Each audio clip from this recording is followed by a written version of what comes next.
Nick Reiner a grandi avec des privilèges incroyables dans une famille de la royauté hollywoodienne. Il a également grandi dans une famille qui semblait l'aimer quoi qu'il arrive. Mais aujourd'hui, Nick Reiner est en prison accusé d'un crime impensable. Avoir tué ses parents avec un couteau dans leur manoir de Los Angeles. De nouveaux détails émergent sur les jours précédant les meurtres de Rob et Michelle Reiner. Et je vais vous parler du nouveau rapport qui vient de sortir, mettant en lumière l'état d'esprit et les éventuels problèmes de santé mentale dont Nick Reiner a été diagnostiqué ces dernières semaines et comment cela pourrait jouer un rôle dans sa défense. Mais aussi ce que les procureurs pourraient potentiellement avancer pour prouver qu'il ne s'agissait pas seulement d'un meurtre, mais d'un assassinat prémédité. Nous suivons l'affaire avec Law and Crime. Je suis Chris Stewart.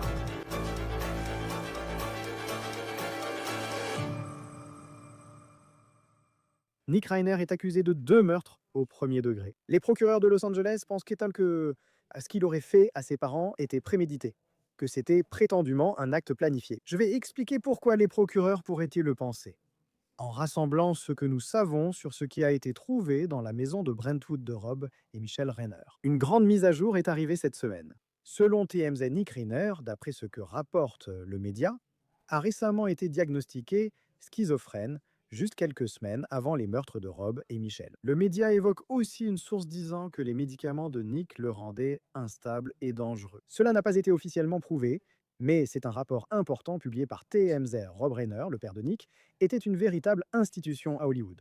Et il a été marié longtemps à sa femme, Michelle Reiner. Rob Reiner s'est fait connaître dans les années 1970 comme acteur dans All in the Family. Son père Carl était humoriste. Ensuite, Rob Reiner est devenu réalisateur, faisant preuve d'une incroyable polyvalence. Il a réalisé l'une des comédies romantiques les plus célèbres de tous les temps, Quand Harry rencontre Sally, et ensuite le drame judiciaire des Hommes d'honneur, qui a été nommé aux Oscars. Il a aussi joué récemment dans des séries comiques comme New Girl, et cette année dans la série à succès The Bear. Rob Reiner était sans conteste un trésor américain du show business. Mais dans ce manoir où Rob Reiner et sa femme Michelle avaient vécu des décennies, leur famille semblait avoir connu les mêmes défis que beaucoup d'autres, quelle que soit leur tranche d'imposition, face à un proche en lutte contre la dépendance et peut-être des troubles mentaux. Nick Reiner est l'un des 3 enfants de Rob et Michelle. Il a 32 ans. Il a confié à People en 2016 qu'il luttait contre la dépendance depuis ses 15 ans alors qu'il était adolescent. Bien qu'il ait grandi dans une grande richesse, il affirme avoir été sans abri dans le Maine, le New Jersey et au Texas. Et même dans les moments de sobriété, il semble que Nick Reiner ait lutté contre l'envie de retourner à son ancienne vie. Il a raconté cela dans un podcast sur la dépendance aux drogues, dopées, il y a 7 ans, dans un épisode toujours public sur YouTube. Qu'est-ce qui a interrompu ta sobriété?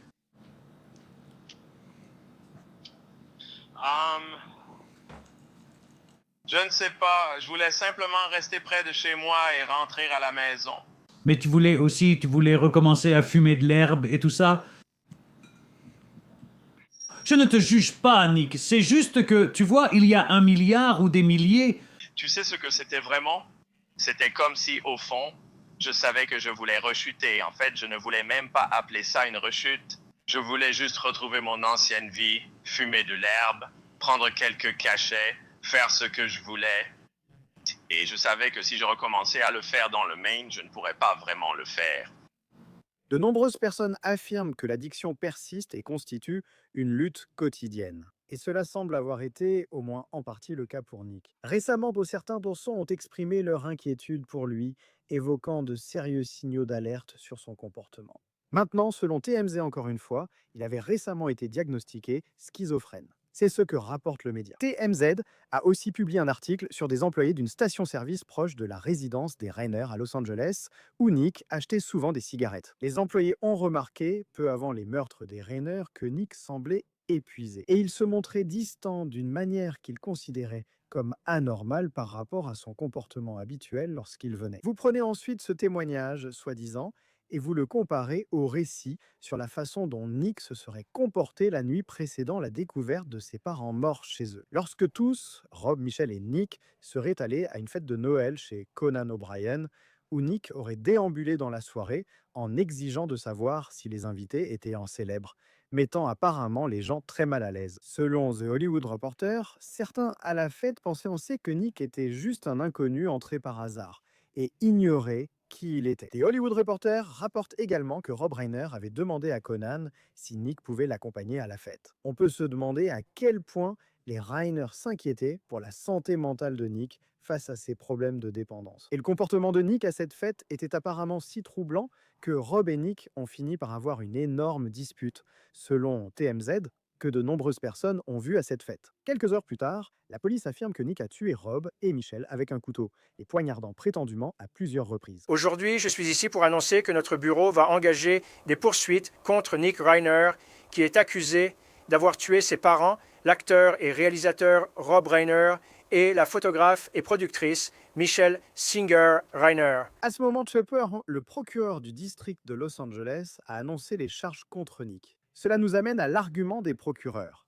Nick a commis un meurtre au premier degré. Il n'est pas clair pour l'instant quelles preuves spécifiques les procureurs possèdent réellement pour relier Nick au meurtre de ses parents. Le procureur du district a indiqué qu'un couteau serait l'arme du crime, sans confirmer s'ils la détiennent. J'ai discuté avec l'avocate de la défense, Nathalie Whittingham-Burrell, des éléments que les procureurs devront prouver pour un meurtre au premier degré. Voici ce qu'elle m'a dit. On sait aussi qu'il y aurait plusieurs scènes liées au meurtre. À 4 heures du matin dimanche, soit plusieurs heures après que la famille a quitté la fête chez Conan O'Brien, Nick s'est enregistré dans un hôtel à Santa Monica, à environ 6 km de chez ses parents. Le lendemain matin, le personnel a découvert la chambre ensanglantée selon TMZ. Le média a aussi rapporté que Nick semblait, je cite, complètement défoncé en s'enregistrant avec une carte de crédit. Il précise qu'il ne semblait pas présenter de signe d'avoir été impliqué dans une altercation physique lorsqu'il est arrivé à l'hôtel. Les parents de Nick ont été retrouvés vers 15h30 dimanche. Cela aurait été après qu'un masseur n'a pas pu accéder à la propriété, selon les médias locaux. Romy Reiner, la sœur de Nick, a découvert ce qui s'était passé, pensant seulement que son père avait été tué. Le magazine People indique que les premiers intervenants lui ont annoncé la mort de sa mère. J'ai discuté cette semaine avec Joseph Scott Morgan, professeur de criminalistique appliqué à l'Université d'État de Jacksonville, sur les indices trouvés sur place et ce qu'ils pourraient révéler aux enquêteurs sur les faits potentiels. Et juste pour vous prévenir, la réalité de ce qui s'est passé serait incroyablement horrible. Écoutez ceci. Chris, c'est quelque chose de très rapproché et personnel. Vous savez, ce n'est pas quelque chose que vous pouvez faire à distance, d'accord? Il faut être dans l'espace de cette personne et il faut avoir la volonté de le faire. Cela demande une quantité d'énergie énorme. Il suffit de regarder l'Idaho, par exemple, et de nombreux autres cas impliquant des armes blanches.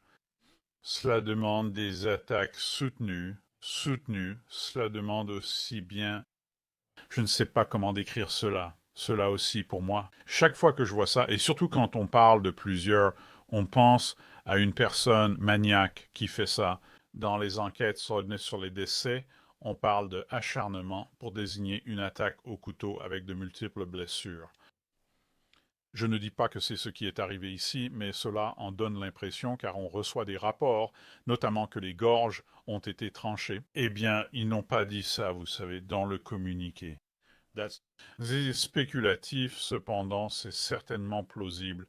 Et puis vous, et ça c'est une plaie par coupure ou une plaie incisée. Ensuite, il y a les plaies par arme blanche. Donc, il y a 2 types distincts de blessures par objet tranchant que vous pouvez avoir. Il y en a une autre qu'on appelle les plaies punctiformes, mais ce n'est pas lié à cela. Pas comme avec une arme tranchante.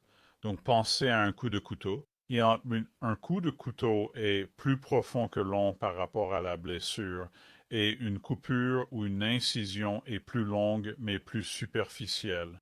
D'accord, alors partons de l'idée que si des gorges ont été tranchées, et je l'ai vu encore et encore, il faut que la victime soit dans une position assurée contre une surface pour que vous puissiez appliquer du poids et de la pression et faire glisser le tranchant de la lame sur le cou. Je ne dis pas que c'est impossible, comme à Hollywood où, dans un film d'horreur, quelqu'un surgit de l'ombre et tranche la gorge de quelqu'un.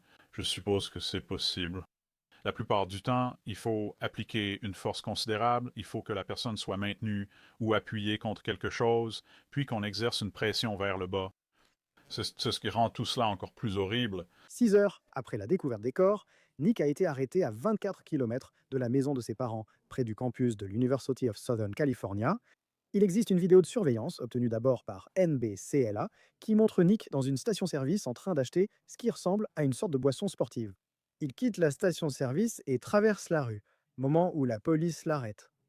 Le combat de Nick contre la dépendance a été très public, mais il reste incertain s'il était sous influence la nuit où il est accusé d'avoir tué ses parents. Il a engagé Alan Jackson, un avocat de la défense célèbre, probablement très cher. C'est l'avocat qui a défendu Kevin Spacey et Karen Reed dans son affaire où elle était accusée d'avoir tué son petit ami, officier de police de Boston, John O'Keefe. Jackson a obtenu un acquittement dans l'affaire Reed.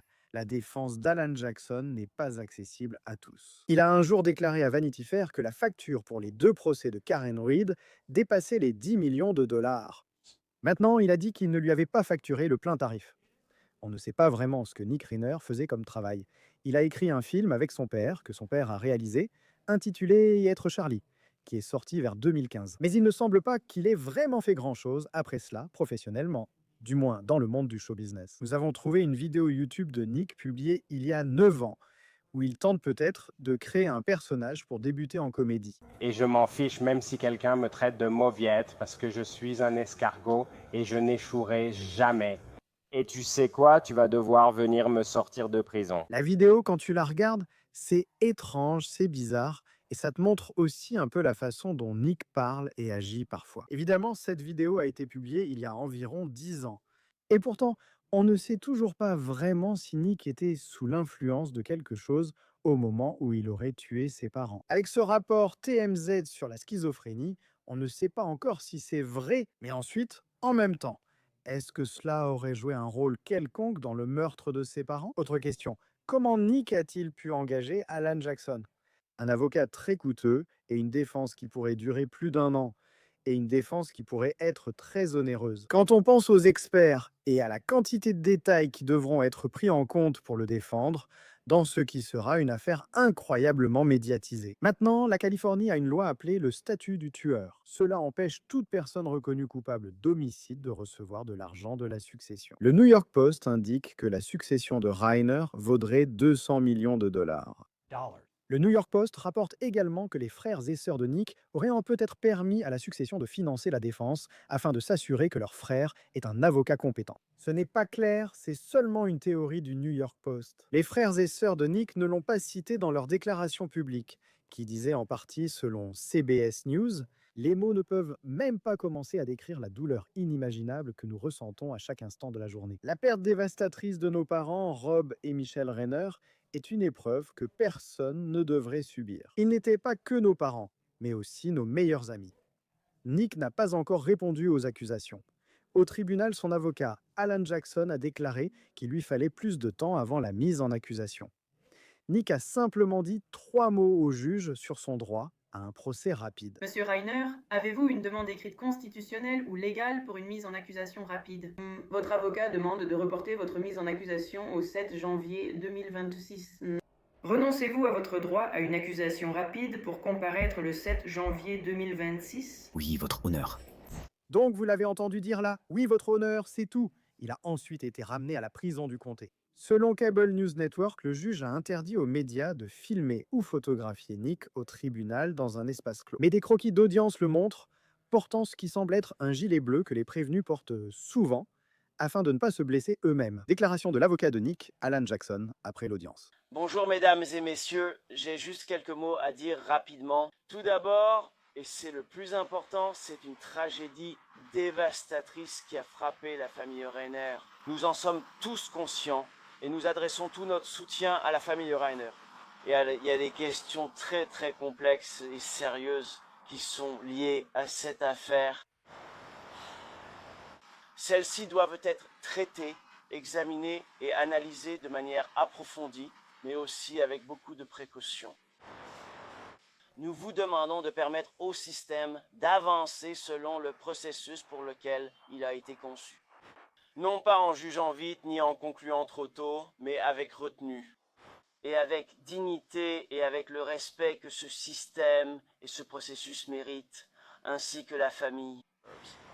Donc, avec cela, nous sommes fixés au 7 janvier pour une mise en accusation. C'est la prochaine date d'audience et c'est tout ce que j'ai à dire pour le moment.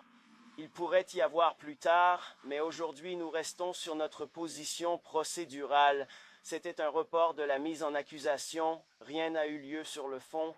Nous reviendrons pour une mise en accusation le 7 janvier dans le même service. Nous vous verrons alors. Nous accueillons maintenant Nathalie Whittingham-Burrell, avocate en défense pénale, pour discuter de la défense possible de Nick Rainer. Merci d'être avec nous sur Law and Crime. Cela fait une semaine que nous essayons d'assimiler tout ce que la police dit être arrivé à Rob et Michelle Rainer. D'un point de vue de la défense pénale, quelle est la situation actuelle de la défense de Nick Rainer?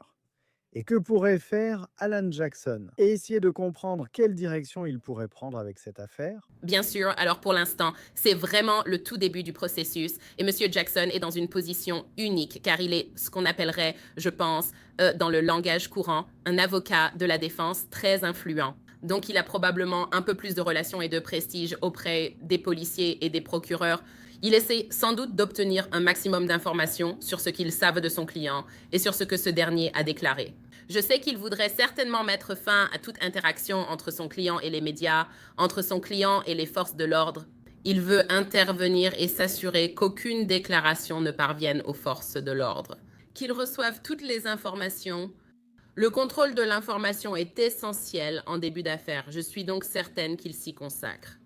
Et puis, très probablement, d'après ce que nous avons entendu dans les médias, il pourrait envisager de faire évaluer M. Rainer pour des problèmes de santé mentale, de drogue et d'alcool afin de déterminer s'il aurait pu être sous influence au moment où quelque chose s'est produit ou s'il a fait une déclaration volontaire ou involontaire à la police en fonction de son état mental. Donc, il pourrait chercher à obtenir son propre expert en santé mentale et en dépendance. En ce qui concerne le passé de Nick Rainer, nous savons, et il l'a dit publiquement dans des interviews, qu'il a lutté contre la dépendance. Il a passé un certain temps sans abri, et cela remonte à son adolescence, lorsqu'il luttait contre la dépendance. Et puis, bien sûr, il y a eu énormément d'histoires et d'anecdotes dans les médias qui sont sorties, des questions sur sa santé mentale. Comment cela pourrait-il jouer dans sa défense? Et l'histoire qu'Alan Jackson pourrait raconter si cela finit par aller en procès? D'accord, donc il pourrait chercher à invoquer une défense basée sur une capacité mentale diminuée. C'est au procureur de prouver, au-delà de tout doute raisonnable, que Nick Rainer est coupable, non? C'est l'essentiel. Nous connaissons ce que disent les médias, mais ignorons les preuves réelles de cette affaire. Mais supposons qu'ils aient suffisamment de preuves pour démontrer que c'est Nick Rainer qui a fait ces choses, qui a tué ses parents. Ensuite, son avocate chercherait à savoir s'il est possible de plaider qu'il n'a pas pu former l'intention, soit à cause d'un problème de santé mentale, soit parce qu'il était sous l'influence d'une certaine substance. Et dans divers États, je ne pratique pas dans, vous savez, l'État de Californie, mais dans différents États où ces choses arrivent, il existe des moyens de présenter une défense pour cause d'aliénation mentale. Selon les États, un meurtre au premier degré peut être requalifié en meurtre au second degré ou en homicide involontaire. Vous pouvez ainsi réduire considérablement la durée de la peine de prison encourue par votre client si vous pouvez démontrer qu'au moment des faits, il ou elle n'était pas en mesure de former la mens rea requise, c'est-à-dire qu'il ou elle ne comprenait pas complètement ce qu'il ou elle faisait ou n'avait pas l'intention de tuer. Mais ils étaient en détresse, soit intoxiqués volontairement, soit souffrant d'un trouble mental. C'est pourquoi je pense que c'est exactement ce sur quoi son avocate se pencherait en ce moment. Qu'est-ce qui entre en jeu dans cette décision? Et il reste encore beaucoup de chemin à parcourir. Je veux dire, si cela finit par aller en procès, on pourrait se retrouver, vous savez, en 2027, en connaissant toutes les étapes qui sont en cours. Mais qu'est-ce qui entre en jeu dans la décision qu'Alan Jackson pourrait devoir prendre? À savoir que cette affaire ne porte peut-être pas sur qui l'a fait, mais sur pourquoi cela s'est produit. Et j'imagine ce qui entre en compte dans cette décision. Et puis généralement, à quel moment du processus cette décision stratégique est-elle prise par un avocat de la défense? Oui, donc cela dépend simplement de chaque affaire individuelle, n'est-ce pas? Donc, dans certains cas, vous recevez l'affaire, elle est filmée, ou bien vous recevez l'affaire et tout indique que votre client a fait cela. Cela ne signifie pas qu'en tant qu'avocate de la défense, vous devez accepter la proposition du procureur. Et il faut aussi prendre en compte que si votre client est apte, ce que je ne sais pas s'il l'est ou non, mais si votre client est apte et peut prendre ses propres décisions, est-ce qu'il veut accepter un accord? Est-ce qu'il veut simplement baisser les bras et accepter ce que le procureur propose? Peut-être pas. Donc, c'est cela qui vous pousserait à aller au procès. Et puis, comme vous l'avez dit, il pourrait y avoir des circonstances atténuantes autour de cela qui feraient qu'un jury pourrait penser, oui, il y avait une certaine forme de justification ici, il y avait une certaine forme d'atténuation ici. Il y avait quelque chose qui exerçait une pression sur la personne, comme sa santé mentale, la drogue ou l'alcool, qui a fait qu'elle a commis ce crime, mais elle n'avait pas vraiment l'intention de le commettre. Et si vous pensez pouvoir obtenir cela dans une affaire où tout semble perdu, autant aller au procès. Très souvent, c'est ce calcul que nous faisons, parce que je suis avocate de la défense dans des affaires d'homicide. Dans les affaires d'homicide, c'est, écoutez, cette offre de plaidoyer est vraiment, vraiment terrible. Autant aller au procès et voir ce que le jury décidera. Et nous avons vu cela fonctionner très efficacement avec Alan Jackson. C'était pareil pour Karen Read, à qui on a proposé un mauvais accord de plaidoyer malgré les preuves. Et il a insisté, il a insisté, il a insisté, il a creusé, il a creusé, il a creusé, et il a amené la situation au point où le grand public et probablement le jury se demandaient « Mais qu'est-ce qui s'est vraiment passé ici ?» Au début, l'affaire paraissait simple. C'est elle qui conduisait la voiture, non? Elle a bien quitté les lieux, elle a dû le percuter. C'est devenu peut-être qu'il se passe autre chose, peut-être qu'il y a quelque chose de louche. Il y a donc toujours un avantage à essayer de voir jusqu'où on peut aller quand on se retrouve face à un cadavre, n'est-ce pas? Accepter toute offre de l'État n'est pas toujours à votre avantage. Et concernant Alan Jackson, car je vise surtout Karen Read, je suis vraiment fasciné par la façon dont il se comporte dans une salle d'audience et la manière dont il raconte une histoire. Et il semble avoir ce charisme incroyablement unique, c'est pour ça qu'il a autant de succès, et probablement pourquoi. À Los Angeles, si vous avez des ennuis, c'est l'une des premières personnes que vous voulez appeler. Mais en tant qu'avocat de la défense pénale toi-même, qu'est-ce qu'il fait qui l'a rendu aussi performant? Il se prépare et je pense que c'est quelque chose qui passe un peu au second plan dans l'esprit du public par rapport à ses performances au tribunal. Ses performances au tribunal sont excellentes, n'est-ce pas? Il a une excellente présentation devant le tribunal. Mais il n'aurait pas pu avoir cela sans préparation, surtout dans l'affaire Karen Read. Le nombre d'enquêtes qu'ils ont menées sur ce sujet est inégalé. Lui et l'équipe de la défense. Et j'imagine qu'il apporterait le même type de préparation et d'enquête à cette affaire. Je ne pense pas qu'Alan Jackson accepterait simplement la version des faits du procureur. Je m'attendrais à ce qu'il mène sa propre enquête sur la relation au sein de la famille Rainer.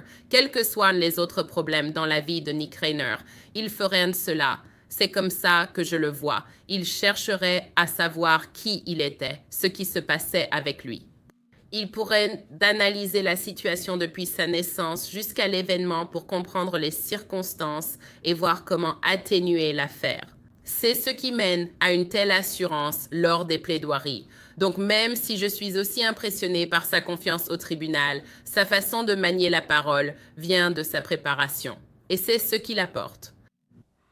En ce qui concerne cela, parce que l'autre aspect, vous savez, très particulier des heures précédant ce qui est arrivé à Rob et Michel Rainer et à la personne responsable, eh bien, nous verrons comment le processus judiciaire va se dérouler. C'est comme si vous aviez cette fête très sélecte. Apparemment, ils étaient tous chez Conan O'Brien, d'après de nombreux médias. Pour l'instant, seuls les médias en parlent, avec peu de déclarations officielles. Mais comment la défense pourrait-elle examiner ces heures précédant l'événement?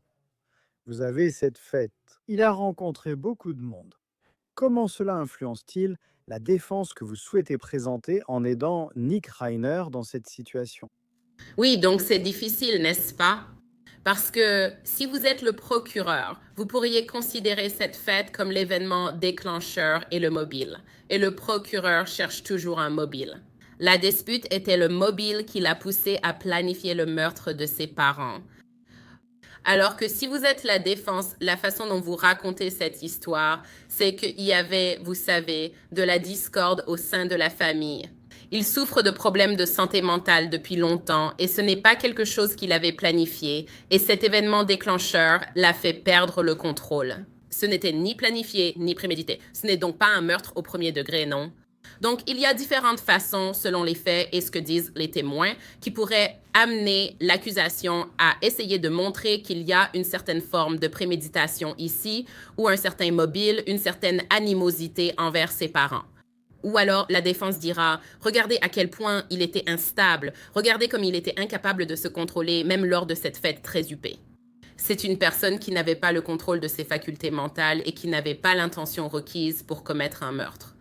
Il est déclaré non coupable pour folie ou responsabilité réduite en raison d'intoxication ou similaire. Et encore une fois, cela pourrait prendre, vous savez, vraiment beaucoup de temps. Si ce procès avait lieu la semaine prochaine, ce serait sûrement difficile, car c'est actuellement l'affaire principale dans l'actualité nationale, malgré d'autres sujets en cours. Pour Nick Reiner, son passé d'addiction a reçu beaucoup d'attention, car il en a parlé très ouvertement. Vous savez, il a écrit un film à ce sujet. La perception qu'un juré pourrait avoir, s'il sait qui était Nick Reiner, c'est de se dire « Voilà, c'est un drogué. Et voilà ce qu'il a fait, et il était violent. » Comment la défense pourrait-elle combattre ces perceptions-là si vous vous retrouvez avec des jurés qui connaissent l'histoire à cause de toute l'attention qu'elle a reçue? Rob Reiner semblait apprécié de beaucoup pour son travail, même si je ne le connais pas personnellement. Mais il y a aussi tout l'élan de soutien après qu'ils ont été tués. Oui, je pense que le témoignage d'un expert t'aide le plus dans ce genre de situation. Donc, si ces dépendances, ces problèmes ou ces troubles de santé mentale entrent en jeu dans cette affaire, disons que c'est l'élément déclencheur pour la défense dans cette affaire. Surtout. Alors, ce que M. Jackson va vouloir faire et ce qu'il fera, c'est faire appel à des experts en santé mentale, faire appel à des experts en dépendance, ou même un toxicologue, et voir quels sont les effets de certaines substances sur l'organisme et comment elles peuvent influencer le comportement des gens. Même si vous êtes moralement contre la prise de certaines substances et que vous regardez les conséquences, cela peut mener à des résultats horribles. Voilà l'effet sur l'esprit et ce que l'usage prolongé provoque chez une personne. Et voilà ce qu'est réellement la dépendance et comment il s'agit moins d'une intentionnalité que d'une véritable compulsion.